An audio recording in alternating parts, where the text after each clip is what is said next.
Oh man, I accidentally hit the start button, so we're rolling. That is awesome. Hey everybody, welcome to another episode of the Extraordinary Family Life podcast. This one's important, and I'm trying to figure out how to make this hit home just as hard as I can with tons of love. Of course, I'm doing this with love. But I want this to hit home so hard that we all remember it. You know, and maybe I'll tell some stories here. You don't go out and travel as much as I've traveled and have as many experiences as I have had without coming across some tragedy. And it happens, man. It's a part of life. And when it does, it's a gigantic reality check. So, for example, one night years ago, I worked on an ambulance, and I love medicine. I love helping people. It was just a great fit, and so I worked on an ambulance. And one night we got a call for a 19-year-old boy that had overdosed, and my responsibility that night was chest compressions, try to keep his heart going. And so the whole way to the hospital, I was doing chest compressions on this 19-year-old young man who eventually, we got him back, but he had been without oxygen for too long by the time we got there, and so he ended up dying. And again, I mean, it's a tragedy, right? Hits hard. And here's this 19-year-old boy that could have been in college or in work or on a mission or, serving, making a difference, doing something great, and he's gone. I went home that night. It was a really late night call. I didn't get back till 2 or 3 in the morning, but just crawled in bed and hugged my wife, and the next morning just cherished my kids and held on to them. There were other times when, I don't want to make this seem like, I'm not trying to be morbid or too heavy, but when life abruptly comes to an end, I happened to be there when there was a biking accident in Costa Rica, and the gentleman was not wearing his helmet, and he hit his head on the pavement so hard that he ended up passing away shortly after we treated him and got him to the hospital. And there were other incidents, and I'm not trying to be depressing here. I guess what I'm trying to say, you guys, is that death and tragedy brings a reality check like nothing else. It's so intense, and every time I've been around it, when someone has died, or when a friend has lost a child, or when my father-in-law passed away, or my brother-in-law passed away, when we get to the end of our lives, or when we love someone or close to someone and they pass, it brings this sense of questioning what's real, what really matters. And I want you to think about that. If you were faced with death, let's say if you were faced with death today, what would matter most to you? Like, what do you think? When the reality of death sets in, what do you think about? When everything else is stripped away, what really matters most to you? For most of us, I hope and I think it would be our closest relationships, our family.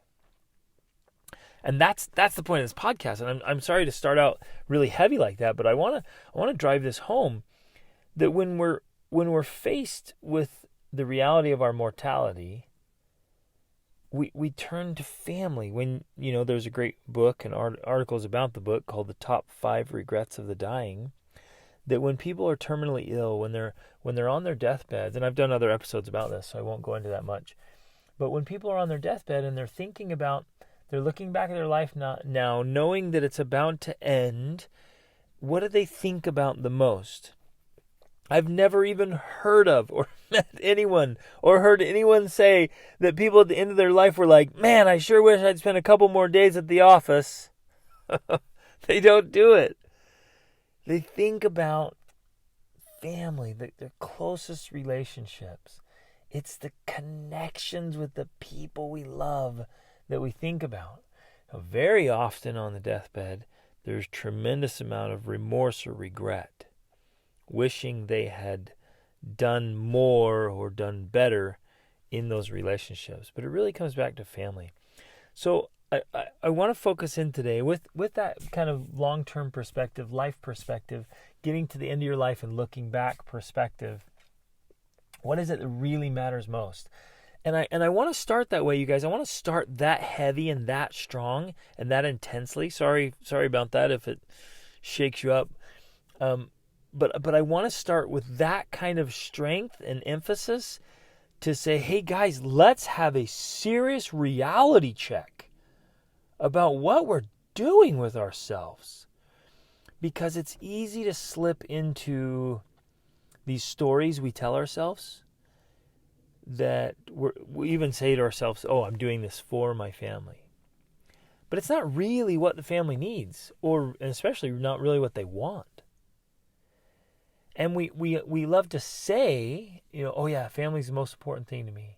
Oh yeah, family first. Family matters most. But then our actions don't always align with that. There's some incongruence between what we say is most important, particularly in our family, and what we do with our time and effort. Because let's be honest, right? We all can get into work mode and work too much, or play mode and play too much, or distraction mode and just be distracted too much. And when we spend too much time away from our family, and then when we're together, we're not really together. We're most often, maybe consuming something on our phones or something on the TV, watching movies, playing games, whatever. So we're actually not even really with each other. So we step back and really honestly ask ourselves, like, okay, in any given 24-hour period, how much actual time am I spending with them, engaged, like there? And I know I've done this. I've felt this before. I wonder if you have, where you spend, you take a day and you spend time in the day, and even if you're in the same room, but you're each kind of doing your own thing, or we all have such big, beautiful houses now. Even those with the, quote, small houses among us have their big old houses in comparison with the rest of the world. And so, the kids are off in their rooms or playing somewhere. And so we might be inside the same building. We might literally, like I said, be in the same room. But at the end of the day, have you ever, you're crawling into bed and you're like, did I actually really engage with my kids today? Anything more than just transactional interactions? And the same is true with our spouses. Did I really connect with them? Was I really fully present in the moment? Did we listen to each other? Did we talk to each other? Did we express our feelings and desires, our gratitude, our love to each other? And so, I want this to be kind of a big deal for us, because it is a big deal. But it's easy to kind of let that slide when we get super busy with work and errands and other people's demands and just the craziness of life. We're so busy. we're such busy people. We got so much going on. And today's episode, I really want to just share this honest, sincere, loving invitation of hey, you know what? Let's actually put family first. What does that mean, to put family first? And how do we actually do it? And are we doing it? It's interesting. I meet people all the time that they climb the corporate ladder, or they climb the career ladder, or they build a business. They win all the accolades of the money and the awards and the degrees and certifications and the publishings and on, only to find out it's not really all that. It's not really what they wanted, and it's not really what matters. And so there's still an emptiness. There's a void that can't be filled. Others, I meet people all the time who are still in their 30s, 40s, 50s, and beyond, are still desperately struggling with the pain and remorse from their own negligent parents, that their parents weren't there for them. I had multiple conversations just in the last week with clients who, the dad was, he provided well, but he was always gone. We never got to spend any time with dad because he was always working. Or, my mom, people say things like, my mom she was so worried about her social life that, we just got leftovers, if anything. Others had parents that they were so concerned about social appearances that they were always apologizing for their children, almost like they were embarrassed of them. And then we can go on and on. And the neglect that happens, and again, I'm not trying to pass judgment here. I'm not trying to make anyone feel bad. Like today, I really just want to, because I'm doing this for myself, and I want to share it with you and with my clients. I want to say, let's get to this place where we're habitually, with our training, our habits, our family culture, our lifestyle, we're actually putting family first, for reals. Not just saying that, but really, really doing it. And that it's clear to everyone. In another episode, I talked about, if your life was a silent film, what would it reveal about your priorities? And we could do this with family. If your life were a silent film and you remove what you say, then what do your actions and habits reveal about your family? Would it be plainly obvious to your kids, to your spouse, to anybody watching, that you really indeed put family first? And I want this to be a wake-up call and a reminder for all of us that we can do better. We can do way better. And we can kind of buck the social training and social conditioning that has us just constantly going for more, and live a life that's a family life. Right? Even this whole episode, this whole podcast is called The Extraordinary Family Life. It really is family priority. Now, I hope you all become abundantly wealthy. I do. I hope you all have a tremendous influence and impact, make a positive difference in the world. I hope you're in fantastic shape. I hope you're well educated. I hope you're doing all these things, but never to the neglect of your family. I hope you're pursuing your passions and your dreams and your goals, but that they're aligned with your family. And you kind of take your family with you on your successes. Far too often I see people trying to succeed at the sacrifice of their families. And I don't know of anyone that will be proud of that when it's all over. And that's why I started with the severity and the intensity of death. When it's all over, when it's done, like, what are you going to wish you'd done differently? And that's going to give us a unique perspective. A really unique perspective that you might not get at any other time or any other way. So I want you to take a look. We're coming to the end of a year and the end of a decade. Just take a look at your life. Look at the last decade in the context of your family. How are you doing? How are you doing with your family? And those of you who are single and not married yet or have kids yet, you can think of it in the context of going forward for your future family, but you can also think of it in the context of lessons learned from the family you grew up in. And none of this is to condemn or complain or whine or cry or even, blame or judge or whatever, but this is for each of us to say, how can I do a better job? So what are your regrets? What do you regret not doing with your family in the last decade or in the last year even? If you could do the last year over, take the last 12 months, if you could do them over, what would you do differently in the context of your family? Now, here's where, and again, this is why I started with the intensity of death, because it's easy to start saying, well, but I really can't. I have to do this kind of work, and I have to do these things. I have to take care of those errands, and I'm kind of pressured, and I got this. And it's easy, and I get it, you guys. I get it. I get there are so many unbelievable demands put on us. I get that. But what's interesting is when death comes in the picture or something extreme, all of a sudden the demands that were so demanding aren't so demanding anymore. All of a sudden the things that seemed to matter so much, they don't matter anymore. When we had our car accident, we almost lost our daughter. Everything that seemed like a big deal the day before was nothing the next day. Nothing.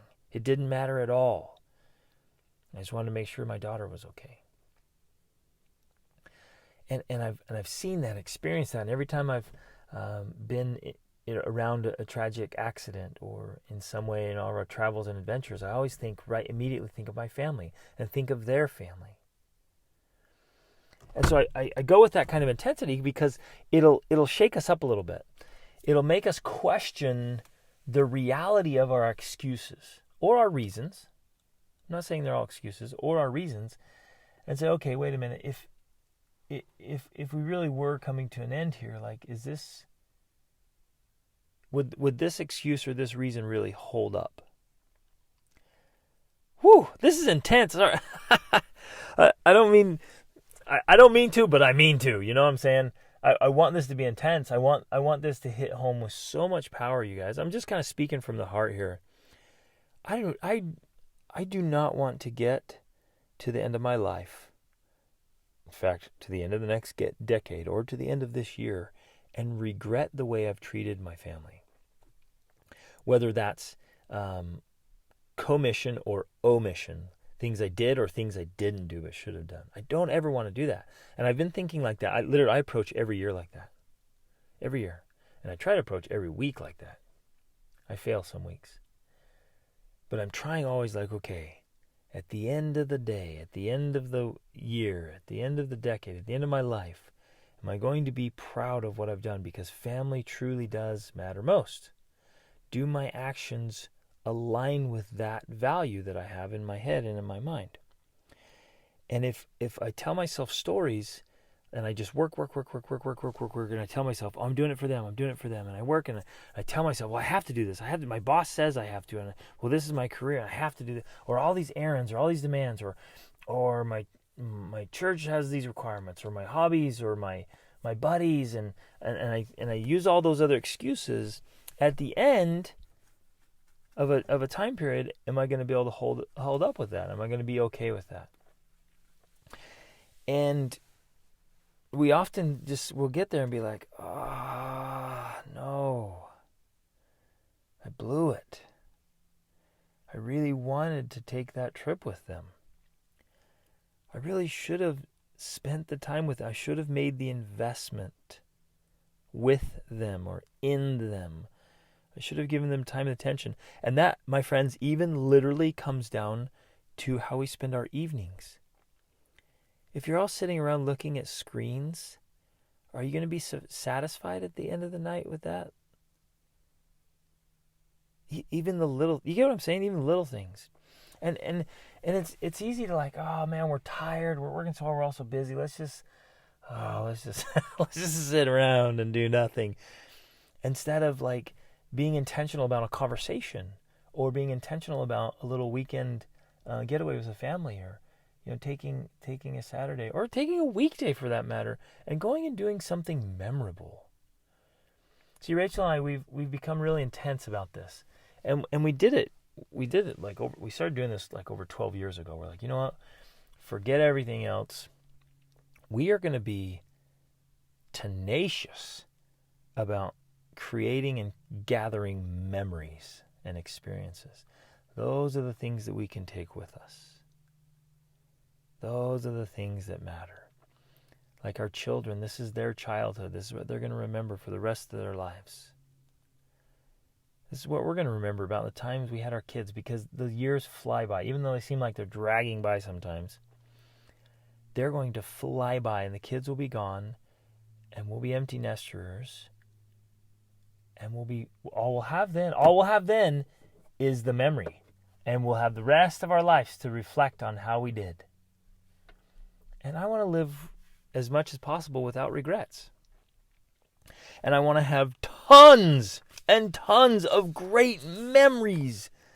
I want to gather memories. That's what I want to do as a family, for our family. And not every family has to do this, but for us, we want to create and gather memories. There's just a certain fulfillment and joy that only comes from a good family life. that no other achievement, even if it's, quote, for them, for the family, won't fill that need or that space. And that's where I want to place my priorities. And so you might be right now, you'd be like, hey, but I can't because of my career. Okay, well, could you change careers? Could you start working towards that? Could you prepare, even if it took you a couple years? Could you set up a career? I know I got really intentional about this early on. I loved the work I was doing, but I was away from my family. I wanted to be with my family all the time. And so Rachel and I worked really hard to create a business and a lifestyle where I could work from home most of the time. And so the vast majority of days I work from home, and we have 3 meals together. And my work's set up where I can have interruptions throughout the day. Like, I'm constantly with my kids. And then even when I go on trips, I set everything up so where I can almost always take a kid or 2 or 3 or 4 or the whole family. So that we're creating this bond and these memories and these experiences. And I'm trying to practice what I preach. I'm trying to walk the talk of, if my family really is my priority, then let's prove it with our thoughts and our emotions and our actions and our reactions and our lifestyle and our habits. And we can adjust things. We have a lot more power than we think we do. And so some of you may need to make some drastic changes. Maybe you need to downsize. Maybe you need to upsize. Maybe you need to change careers. Maybe you need to move to another neighborhood. Maybe you need to move to a new state. Maybe you need to move out of the country. Maybe you need to switch up your friends. Maybe you need to get a new hobby. Maybe you need to ditch an old hobby.